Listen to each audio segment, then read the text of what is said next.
अस्सलाम वालेकुम, मैं ज़ैफ़ अशरफ आसमी। आप देख रहे हैं ज़ैफ़ियात में। आज आपके लिए चंद दिलचस्प हक़ाइक़ लेकर हाजिर हुआ हूँ। क्या आप लोग जानते हैं कि च्युइंगम से हर घंटे तकरीबन 11 कैलोरीज जलती हैं। अगर आप छींक को रोकते हैं तो आपकी दिमाग की या गर्दन की नस फट सकती है और आप मर सकते हैं।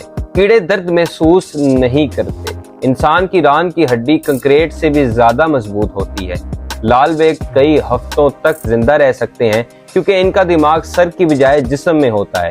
इनकी मौत खुराक की कमी की वजह से होती है। 1 पाउंड शहद के लिए शहद की मक्खी को 20 लाख फूलों का दौरा करना पड़ता है। हमारी आंख पैदाइश से लेकर मरने तक एक जितनी ही रहती है, जबकि हमारे कान और नाक जिंदगी भर बढ़ते हैं। अपनी पूरी जिंदगी में आप इतनी लुआ पैदा कर सकते हैं जिससे 2 स्विमिंग पूल भर सकते हैं। आप सुबह के मुकाबले में शाम को 1% छोटे दिखाई देते। क्या आप लोग जानते हैं कि दूध पिलाने वाले जानवरों में सिर्फ हाथी ही हैं जो छलांग नहीं लगा सकते। घर में मौजूद ज्यादातर गर्द के ज़र्रात मुर्दा जिल्द से बनते हैं। हम 300 हड्डियों के साथ पैदा होते हैं, लेकिन बड़े होने के साथ साथ ये हड्डियां आपस में जुड़ जाती हैं और आखिर में सिर्फ 206 हड्डियां ही रह जाती हैं। उंगलियों के निशानों की तरह जुबान के निशानात भी हर एक इंसान के मुख्तलिफ होते हैं। क्या आप लोग जानते हैं कि 33 मिलियन लोग एक दूसरे का हाथ पकड़कर एक लाइन में खड़े हो जाएं तो खत इस्तवा के गिर्द रास्ता बना सके। दोस्तों, ये थे चंद हकाइक जो मैंने आपके सामने पेश किए।